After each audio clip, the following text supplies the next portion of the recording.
That's right. You know what? You just heard the sound. You know what that means. It's now time for our third segment, Restaurant Reality.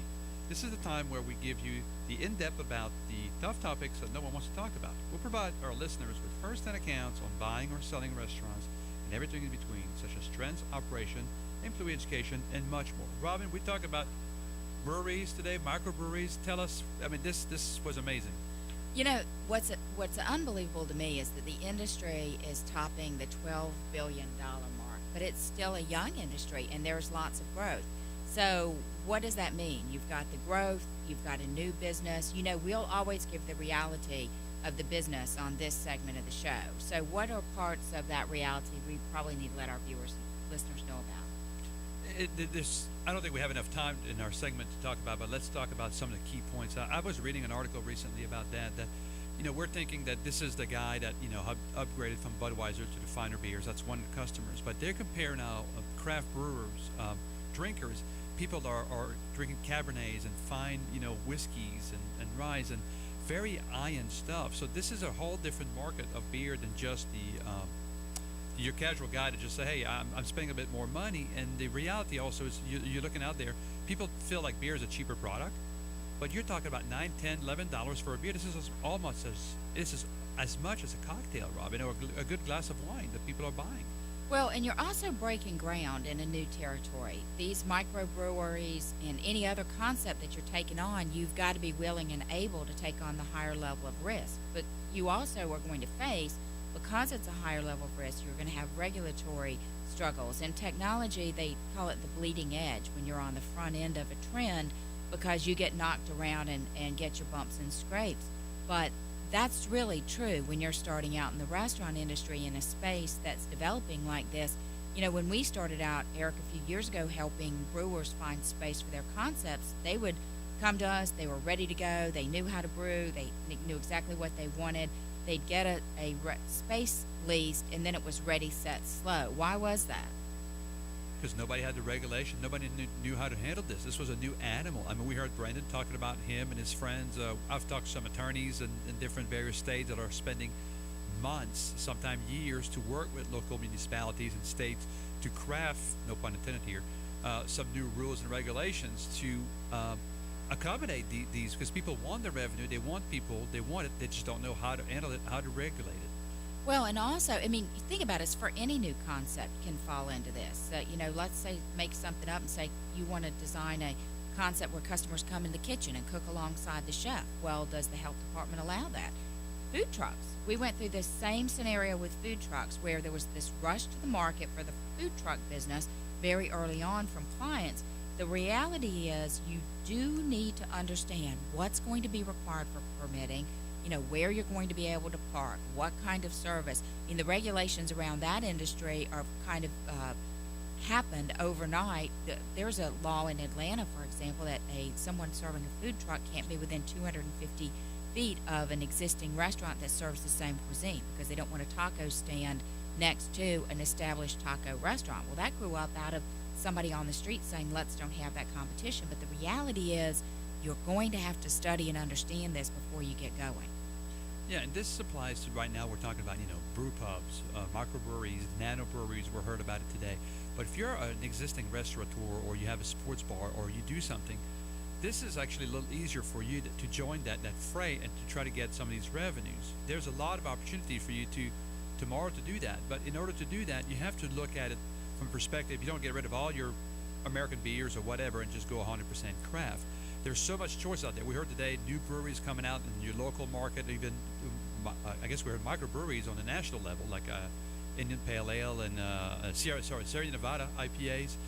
So where do you go to choose? But if you look and you go online. I've done some research for this show a little bit, and I went online, and my God, I was like floored by how much information, how many breweries are out there. You can go to the brewery, take a tour, take a tasting, talk to them. They can connect you with a distributor. They may have chefs. Some of these breweries have chefs that helps you in creating menu things. So, Robin, it looks like a good plug and play for restaurants. Plug and play, but just remember there's no such thing as an overnight success in the restaurant business. That pub that you see with a line out the door on Friday night didn't happen overnight. Those success stories are years in the making. They start with a well thought out business plan, plenty of capital, much more capital than you ever thought that you needed. And that's really the reality of the restaurant business. Yeah, build your team, have a good attorney. And what we're saying a good attorney, there may be no rules in law, so you have to have a guy that's not going to cost you $150,000 to help you putting together, the legislation. Work with the local municipalities. A good builder. I mean, when you're talking about putting tanks in a restaurant, nice big shiny copper tanks are great, but remember, people do not sit in the tanks, so you need seats to make money for people to come. A nice big bar could be great, but if you're having, wait on food. So there's a lot of things to think about. So get the right architects, the right designers. Think about your concept. Hey, I know one. Get the right restaurant brokers to help you. There you go, Robin. That's a very good one. Get the good restaurant brokers to help you with that. And with that look at reality, let's talk a little bit about listings, because one thing, our name is We Sell Restaurants, and that really does say it all. So people may think that we only help folks buy restaurants, but in fact, we also lease restaurant space. So if you are in the marketplace to lease a restaurant and create your own growler or craft brewery or whatever it is you have in mind that's going to be right on trend with today's topic, then take a look at the listings that are on our website that are for lease at WeSellRestaurants.com. Many of these lease spaces would be ready to go today for a microbrewery. Do you have a couple of examples, Eric? Absolutely. I have one in Florida, Brevard County, Florida. This restaurant space is about 1,400 square feet. The rent, including all charges, is $3,470 a month. This was a former restaurant space, so it's got a hood, it's got a large walk-in cooler, walk-in freezer. It could be converted to any concept. The only thing you cannot do in there's already something in that shopping center. It's not something you need to look at when you drive by a space. It's always like, oh my God, I would be doing great over here.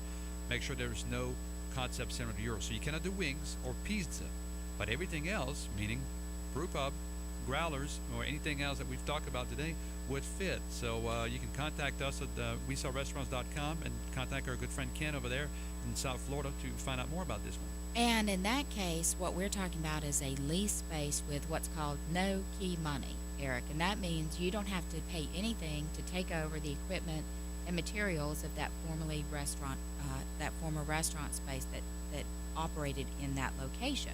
I've got another one that was a former club. It could convert to a bar, lounge, or restaurant. It's ready to serve up cocktails today, has a VIP room, a DJ booth.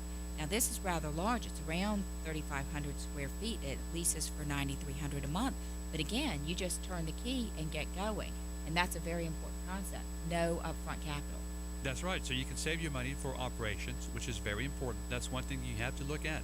We do look at, 12 to 24 months of operating capital, because it will take you a little time to get established, to get ramped up. You're going to start very well, but then you're going to have a dip, usually a little bit, and then you're going to start growing back again and build your regular clientele. Robin, one more? Well, I don't know if we have time for one more. I'll just quickly tell you that I have a space in Swanee, Georgia that's only $2,300 a month. It's about 1,500 square feet. But you can visit these listings and more on our website at WeSellRestaurants.com.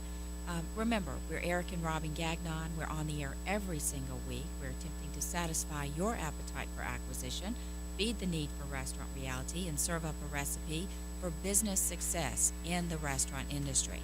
We want to thank one of our sponsors, Georgia Restaurant Law. They do free in-office consultations with folks in the restaurant industry. You can find them online at GeorgiaRestaurantLaw.com. This is Eric and Robin Gagnon. We're the Restaurant Brokers.